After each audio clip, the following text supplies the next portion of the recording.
সালামু আলাইকুম। সুপ্রিয় খামারি ভাই বোনেরা, সবার প্রতি আমার আন্তরিক সালাম। আসসালামু আলাইকুম।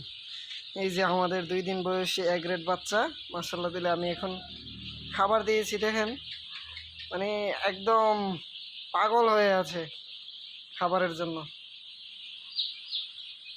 মোটামুটি বিকালের পরে আর খাবার দেওয়া হয়েছিল না বিদায়, মানে এত খিদা আর একদম অতিষ্ঠ হয়ে আছে। খাবার পানি দেওয়ার পরে তো একজন একবারে পাগল হয়ে গেছে। অবশ্য ওইটা আপনাদেরকে দেখাতে পারি নাই। তো এই যে দেখেন, মাশাআল্লাহ দিলে এক গ্রেড বাচ্চা, কোয়ালিটির বাচ্চা। এমন আমাদের প্যারেন্টস হয়তো আপনারা দেখেছেন, আলহামদুলিল্লাহ প্যারেন্টসও আমাদের অনেক কোয়ালিটিফুল প্যারেন্টস। এইগুলো অর্ডারের বাচ্চা, আগে থেকেই অর্ডার করা ছিল। আর এই যে এখানে আছে কিছু ভালো বাচ্চা, যেগুলা বিকালের পরে পানি না দেওয়ার জন্য মানে নিজেদেরকে পানিয়ে খাবার খেতে খেতে ভিজিয়ে ফেলেছে। এই যে দেখতেছেন নিচে একদম শরীর ভিজে একাকার হয়ে আছে। তার জন্য লাইটটা একটু নিচে নামিয়ে দিয়েছি, যাতে শরীরটা শুকিয়ে যায়, নয়তো আবার ঠান্ডা লেগে যাবে।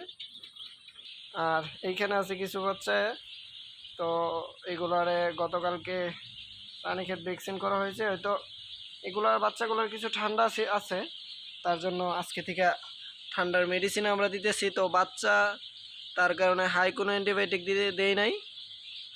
এই জন্য আমরা আপাতত ইউজ করতেছি ডক্সিবেট, অ্যামোক্সিসিলিন প্লাস 2+ টক্সিন বাইন্ডার, যেটা এই তিনটাই ইউজ করতেছি আপাতত, কারণ বাচ্চা মুরগিরে হাই অ্যান্টিবায়োটিক দেওয়া যাবে না। খাবার প্রায় শেষ, মাশাআল্লাহ দিলে খাবার প্রায় শেষ।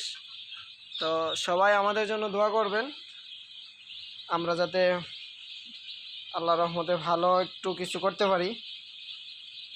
আর মহান রাব্বুল আলামিনের কাছে শুকরিয়া, উনি আমাদেরকে এত ভালো একটি জায়গায় দাঁড় করিয়েছে।